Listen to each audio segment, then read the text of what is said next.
Lately, obstacle courses have gotten kind of a popular thing. It's almost like a fad for people that are into fitness and exercise to go out and do, mud runs and what's the other one? They call it the Warrior Dash, and they run through fire and mud and all that stuff. And so, and yet it's all sort of a game compared to, right, the people who are in the military and do that. For them, it's kind of serious business because it's like, it's a matter of life or death. It's about survival in the battlefield, not just about out for a jog. And so, I think in spiritual life, it's kind of the same way. There are obstacles sometimes to the development and the growth of our faith in God. For instance, Jesus talked about in his parable of the sower, parable of the soils, he talked about seeds sown in various soils. You remember that story? It's in Matthew 13. And he talked about things like the cares of the world and the deceitfulness of riches that can choke out the gospel, the influence of the gospel in someone's life. Now, it's interesting, when we turn to the pages of the Old Testament, the time before Christ, of course, it's filled with examples of people and how their faith took shape, how their faith developed, particularly the lives of the kings. In the Old Testament, most of you, I think, understand and know that the Old Testament really focuses around the story of the nation of Israel, that God chose them as a people, that he blessed them with a special relationship with him, a covenant. He entrusted his law to them, the commandments, through Moses. And then, that nation as a whole was supposed to reflect what God was like by how they lived. And so even though they had kings, those kings were supposed to rule in submission to God. They were supposed to walk with God and really to lead people by being an example. But that's often not the case. As you read through the Bible, we see David measures up to some degree to that, although he has major problems and sin issues as well. But then his descendants are kind of a mixed bag when you go through the Old Testament. After his son Solomon, the kingdom splits apart. There's a kingdom to the north that is almost entirely wanders away from God, and then the kingdom to the south, Judah, which has times where it's kind of on again, off again, spiritually up and down, hot and cold. And so today I want to focus in on one of those kings, a king named Joash. And what's interesting about Joash is he became king at the age of 7. It's an amazing story. And I think what we can key in on in this story of Joash is this. I think everybody who grows up around the faith goes through some kind of process of making their faith personal, of owning it, where it becomes something where it's not just your parents' conviction. It's not just something that someone else is pushing on you, but it becomes a matter of personal commitment and devotion. And so we see Joash kind of struggling through that process. We find it in 2 Corinthians. His story begins in 2 Corinthians, or 2 Chronicles, 2 Chronicles chapter 22 in verse 10. And then we're going to read, we'll kind of work our way all the way from there down through chapter 24, the end of chapter 24, verse 27. Now, what I see in this story is that I think it suggests to us 4 obstacles we have to overcome to own your faith. So we're going to walk through the story itself first. And as I see it, we can break that story down into 4 sections, 4 acts. And then we'll come back to talking about those obstacles that I see here. Act 1 is the rescue. As I said, the Israelites were divided into 2 kingdoms, north and south. And the story was that Joash's father, King Ahaziah, was ruling over the south, over Judah. And the northern kingdom was ruled by the house of Ahab. Ahab was a very sinful, wicked king. But they were, at this point in history, the north and the south were on amicable terms.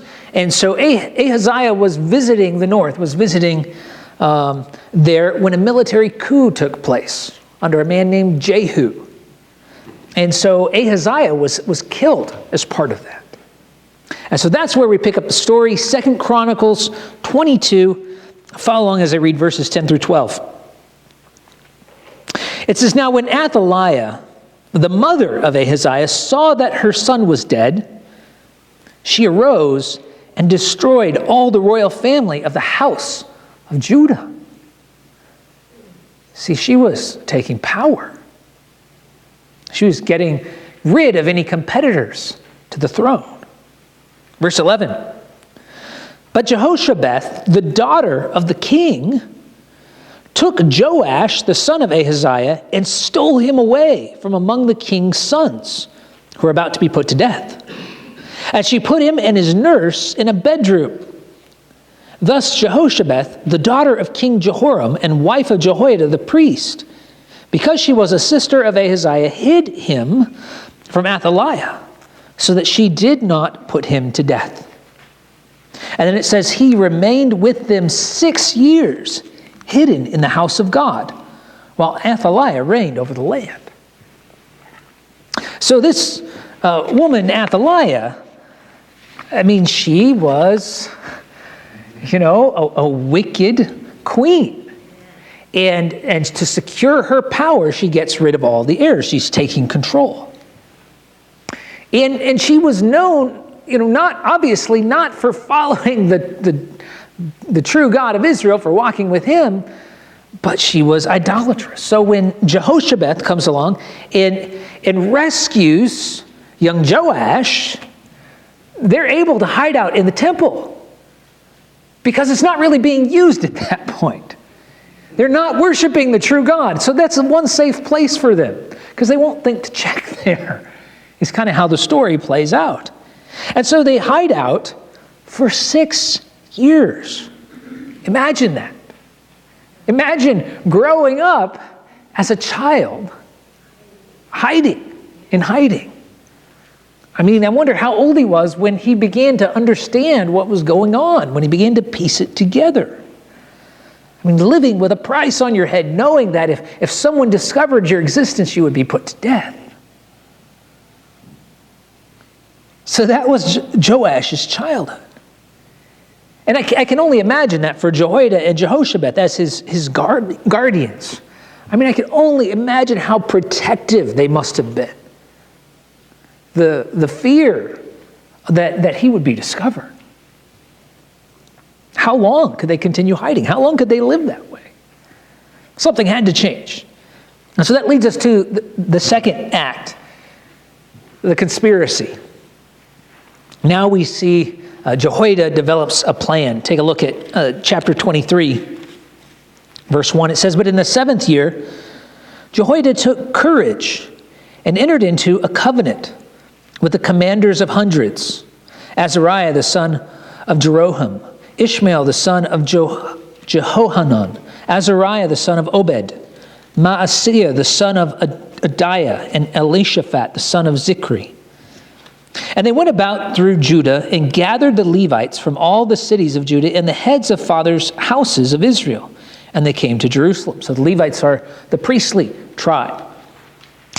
And it says, verse 3, "All the assembly made a covenant with the king in the house of God. And Jehoiada said to them, Behold, the king's son, let him reign, as the Lord spoke concerning the sons of David." So that's significant. We see in King David the promise of a future Messiah. And so that Davidic line is hugely important. And yet throughout the Old Testament, it's attacked again and again. But God always works to preserve that line. And so here we see that Jehoiada is focused on that, on this Davidic line. So he says, verse 4, "This is the thing that you shall do.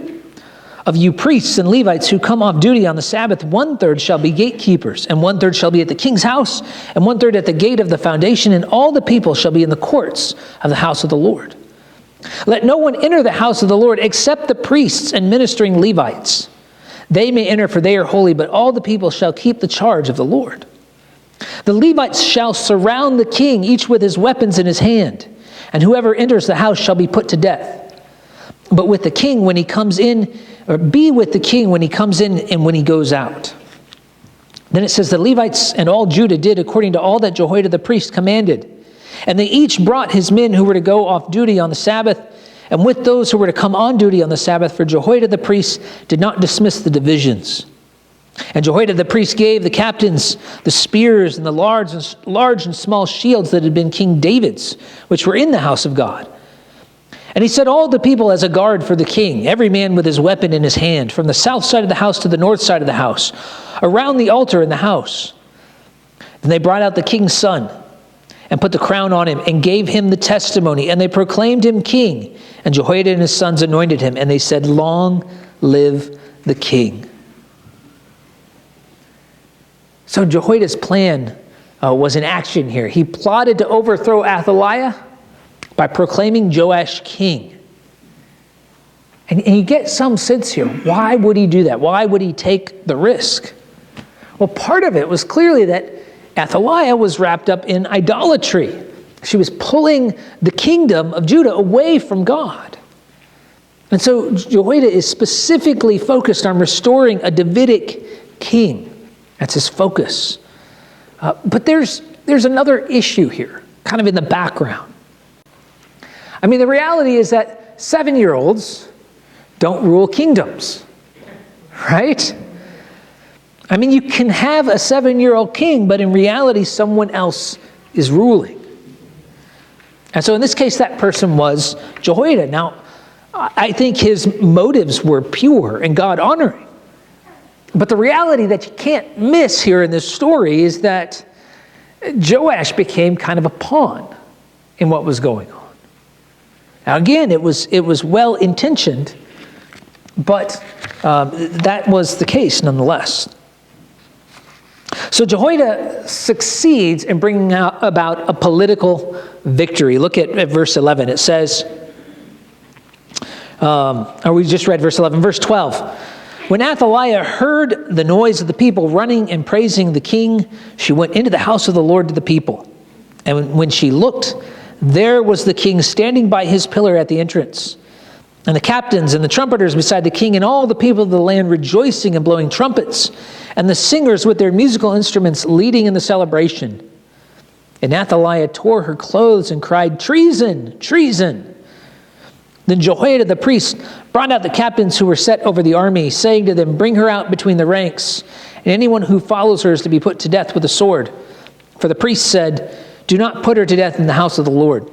So they laid hands on her, and she went into the entrance of the horse gate of the king's house, and they put her to death there. So this whole political victory happens. Joash is now king. Jehoiada is the one who, in fact, is ruling.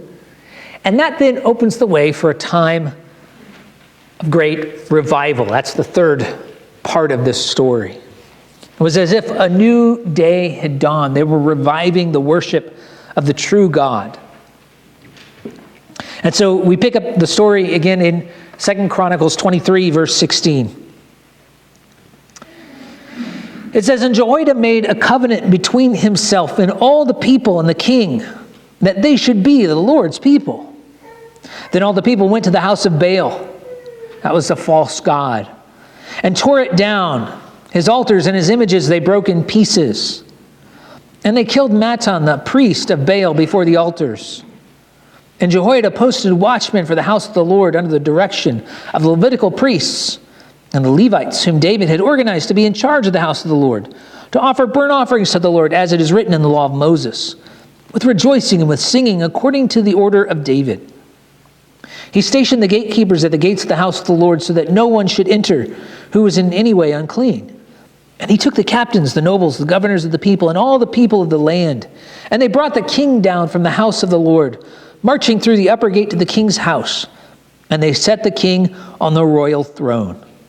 So all the people of the land rejoiced, and the city was quiet after Athaliah had been put to death with the sword. So there was this sense of victory here, of all that had been accomplished, that they had overthrown this wicked queen and installed a godly king under the control of a godly, under the leadership or the oversight of a godly priest. And yet, as we continue and read the next few verses that introduce the reign of Joash, it's a bit tentative. His reign is qualified. Look at what it says. Chapter 24, verse 1. Joash was 7 years old when he began to reign, and he reigned 40 years in Jerusalem. His mother's name was Zibiah of Beersheba. And catch this. Joash did what was right in the eyes of the Lord all the days of Jehoiada the priest. Jehoiada got for him 2 wives, and he had sons and daughters. That little phrase, all the days of Jehoiada the priest, it's kind of ominous, right? Because it's a glimpse of what's to come. He didn't, to some degree, Jehoiada must have still been making the decisions. Joash's faith really wasn't his own. Now, as we said, to some degree, Joash was a figurehead, but these next few verses here talk about how he seems to try to step up into leadership. Look at verse 4. It says, after this, Joash decided to restore the house of the Lord. That tends to go along with times of revival in the history of Judah, that they repair the temple. And so it says, verse 5, he gathered the priests and the Levites and said to them, go out to the cities of Judah and gather from all Israel money to repair the house of your God from year to year, and see that you act quickly. But it says the Levites did not act quickly. So here it is. He tries to take leadership, and it kind of seems like they ignore him. Now, who knows what age he was when this happened? It doesn't say when. He may have been still in his teens here, or even younger. But they don't follow his leadership. And so he ends up having to come back to Jehoiada. Verse 6. So the king summoned Jehoiada the chief and said to him, why have you not required the Levites to bring in from Judah and Jerusalem the tax levied by Moses, the servant of the Lord, and the congregation of Israel for the tent of the testimony? It's interesting. He even ties what he's doing back to the law. He's making an attempt at leading according to God's revelation. Verse 7, for the sons of Athaliah, that wicked woman, had broken into the house of God and had also used all the dedicated things of the house of the Lord for the Baals. And so verse 8 says, so the king commanded, and they made a chest and set it outside the gate of the house of the Lord. And proclamation was made throughout Judah and Jerusalem to bring in for the Lord the tax that Moses, the servant of God, laid on Israel in the wilderness. And all the princes and the people rejoiced and brought their tax and dropped it into the chest until they had finished. And whenever the chest was brought to the king's officers by the Levites, when they saw that there was much money in it, the king's secretary and the officer of the chief priests would come and empty the chest and take it and return it to its place. Thus they did day after day and collected money in abundance. And the king and Jehoiada gave it to those who had charge of the work of the house of the Lord, and they hired masons and carpenters to restore the house of the Lord, and also workers in iron and bronze to repair the house of the Lord.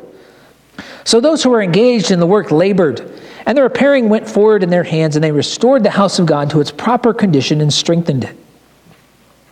And when they had finished, they brought the rest of the money before the king and Jehoiada, and with it were made utensils for the house of the Lord, both for the service and for the burnt offerings, and dishes for incense, and vessels of gold and silver. And they offered burnt offerings in the house of the Lord regularly all the days, catch this, all the days of Jehoiada. So again, we tie it all together. Yeah, great things are happening. But Joash seems to be kind of a spectator here. He's not the one doing it. Right? It's Jehoiada. And so finally, Jehoiada dies. Look at verse 15. It says, "But Jehoiada grew old and full of days and died. He was 130 years old at his death. And they buried him in the city of David among the kings, because he had done good in Israel and toward God and his house." Now see, everyone recognized the positive influence, the achievements of Jehoiada. He had accomplished great things. He had led a revival. And he had ruled well. He had pulled the nation back from one of their darkest times. And so did you catch that? Where they buried him? Right, was with the kings. They treated him as a king in his death. But now that finally opens up the way. Now it's Joash's turn. What's he going to do? How is he going to handle the responsibility of being king? That leads us to the fourth act of the story. Sadly, it's a reversal. Take a look at verse 17. It says, "Now after the death of Jehoiada, the princes of Judah came and paid homage to the king. And then the king listened to them. And they abandoned the house of the Lord, the God of their fathers, and served the Asherim and the idols. And wrath came upon Judah and Jerusalem for this guilt of theirs. Yet he sent prophets among them to bring them back to the Lord. These testified against them, but they would not pay attention."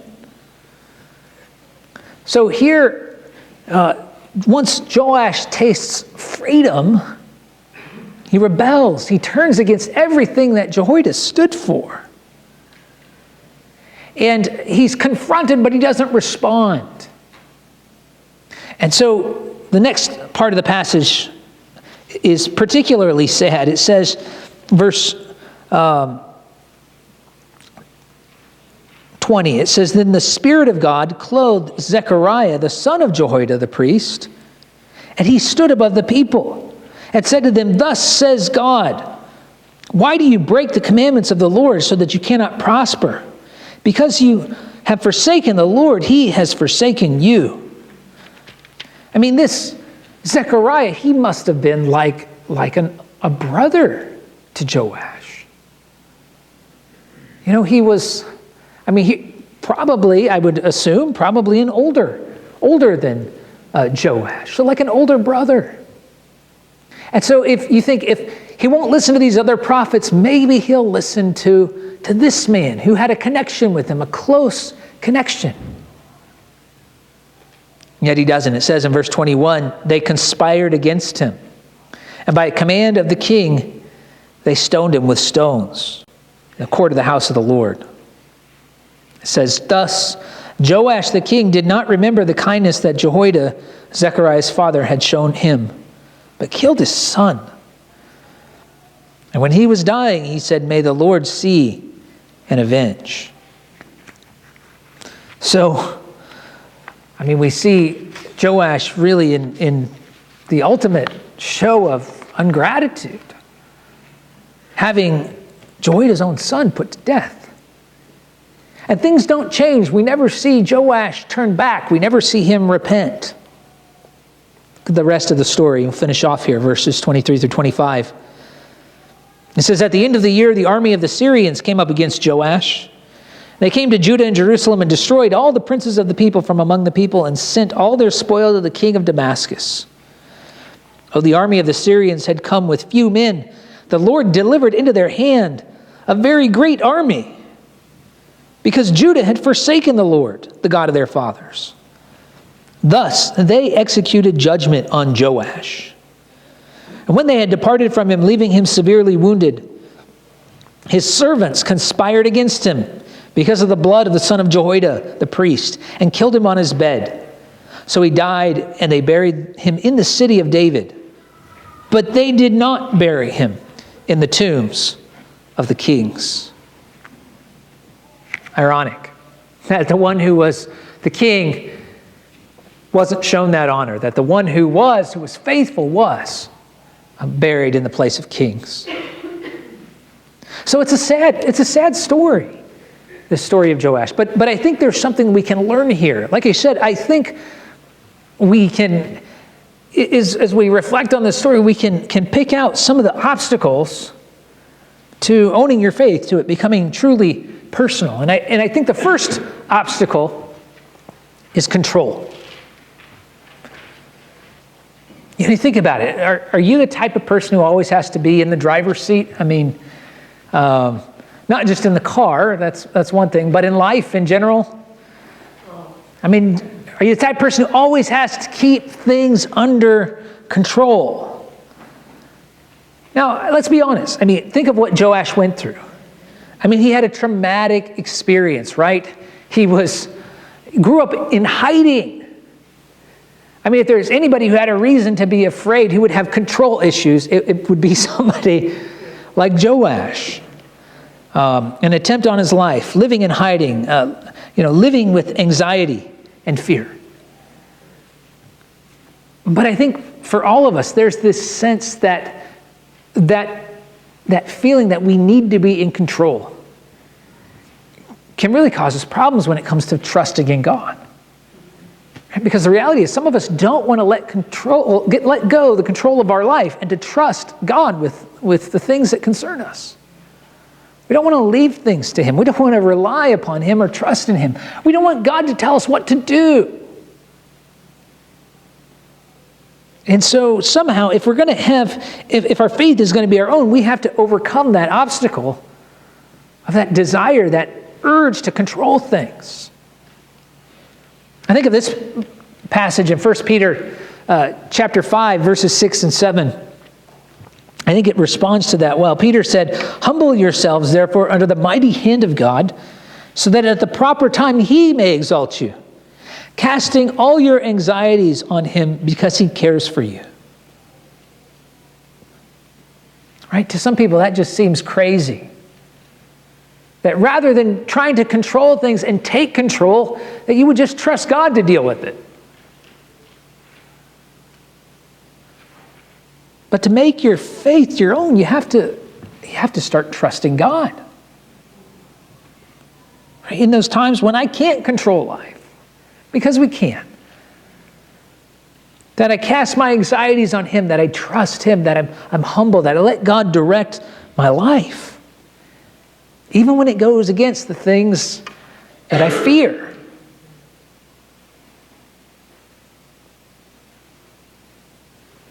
So we have to overcome the obstacle of control.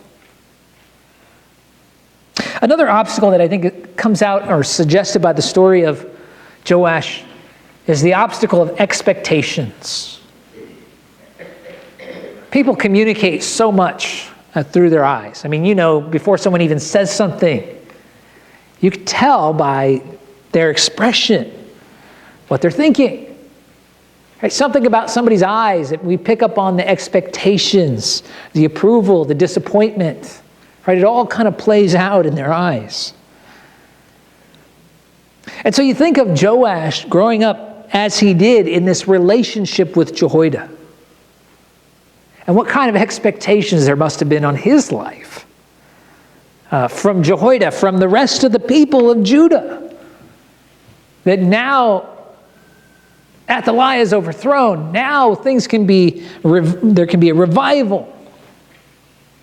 And so I suspect there was an incredible pressure on Joash to live up to these expectations, to be faithful, to be godly. And so you look at that and you say, well, what choice did he have in the matter then? Right? He did what was right in the eyes of the Lord for a time, but was that ever really of his own choosing, or was it just that he had to live up to what was expected of him? I mean, was his faith ever real? Because it's possible to do the right things for the wrong reasons.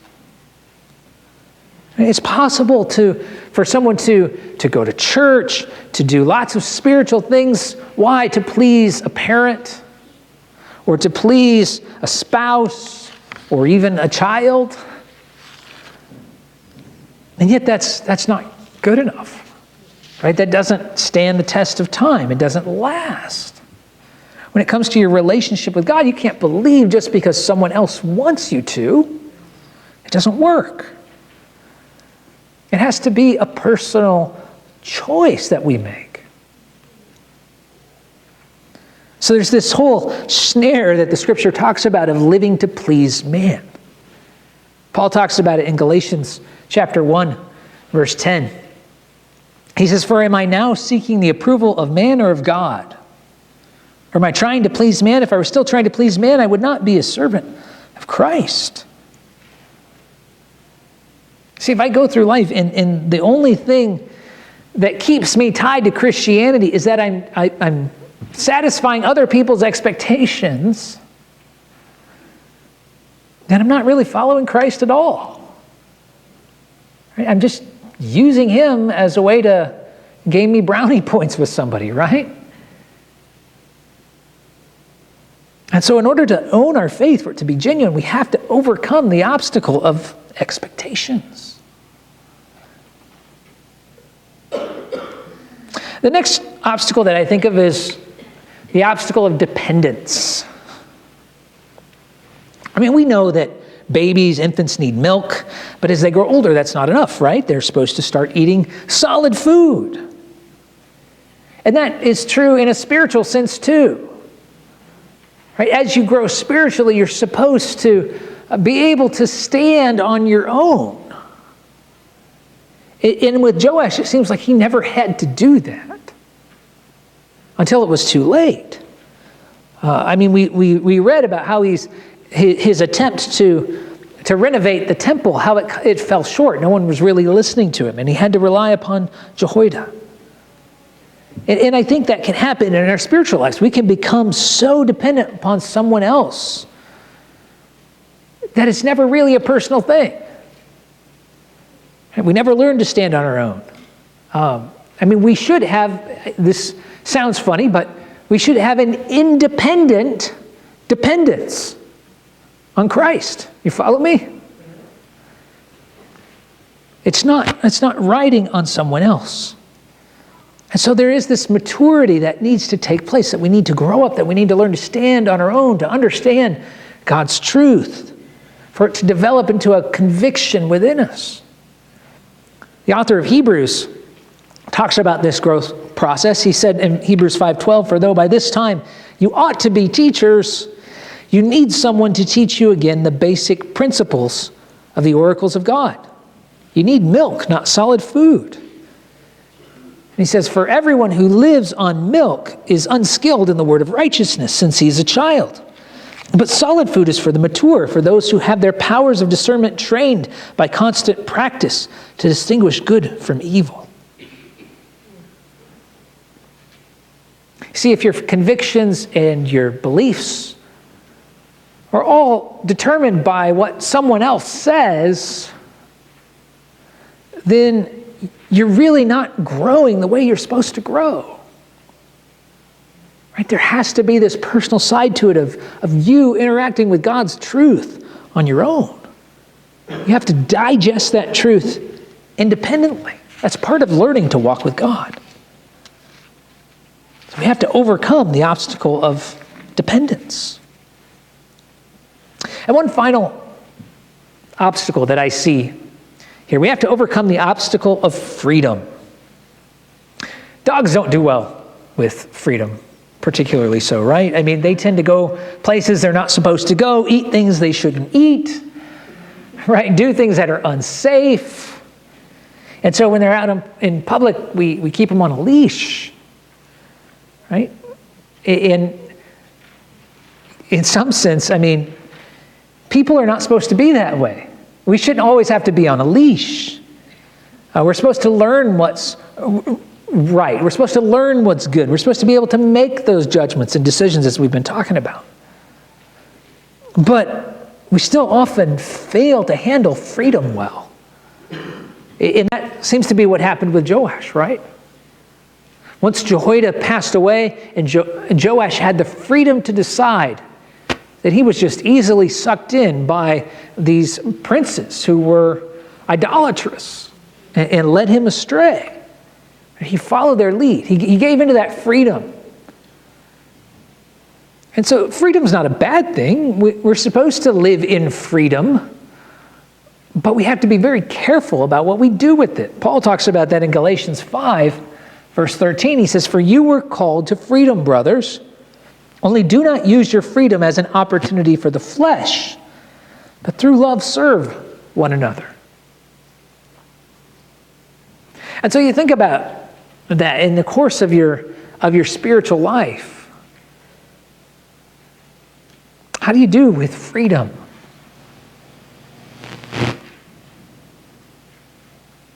So we have to overcome that obstacle of knowing how to handle freedom and growing into that, being prepared for that. So these are the obstacles I see here: control, expectations, dependence, freedom. Very much applies to, I think, growing up, particularly in the church. We have to go through that process where we overcome those obstacles, and we're able to have a faith that stands the test, that endures through life. So I encourage you today to think about how God would have you respond to what we've talked about. Maybe for you, maybe your spiritual life, maybe it's never been really a personal thing. Maybe it's just been something you went along with. And if that's the case, I would encourage you today to begin a personal walk with God. To trust in Christ, not just because someone else says it, but because between you and the Lord, you know it's the right thing to do. If you want to learn more about growing spiritually, Galatians 5 might be a great chapter to look at. It talks about walking by the Spirit, not giving into the desires of the flesh. It's a good place to read, to think about this kind of spiritual growth and development. Or maybe for you, as we talk about these obstacles, maybe there's one of those that stands out particularly to you for some reason. Something about your experience, about your life, that just makes that a particular challenge to you. If that's the case, maybe it'd be good to focus on that, on thinking of growing in that particular area. Or maybe a good way to think about this is to turn it around the other direction. We've been looking at it from the standpoint of Joash. But think of the story for a moment from the standpoint of Jehoiada. Right? Some of us are parents, we have kids. Or maybe you have a relationship with someone where you're that spiritual influence in their life, like Jehoiada was to Joash. And it's that question of in how I relate, and how I parent, and how I minister to people, do I do it in such a way that I'm kind of building up those obstacles? Do I encourage control? Do I control people with my expectations? Do I create an atmosphere where someone never has to learn to be independent? Do I prepare somebody to handle freedom well? Maybe we need to evaluate some of those relationships, how we relate to people. Sometimes even the best intentions, like with Jehoiada.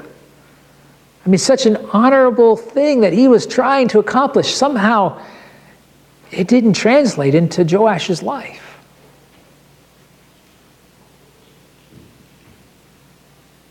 So my encouragement to us is to think about what it means to have a living, vibrant relationship with God where it's personal.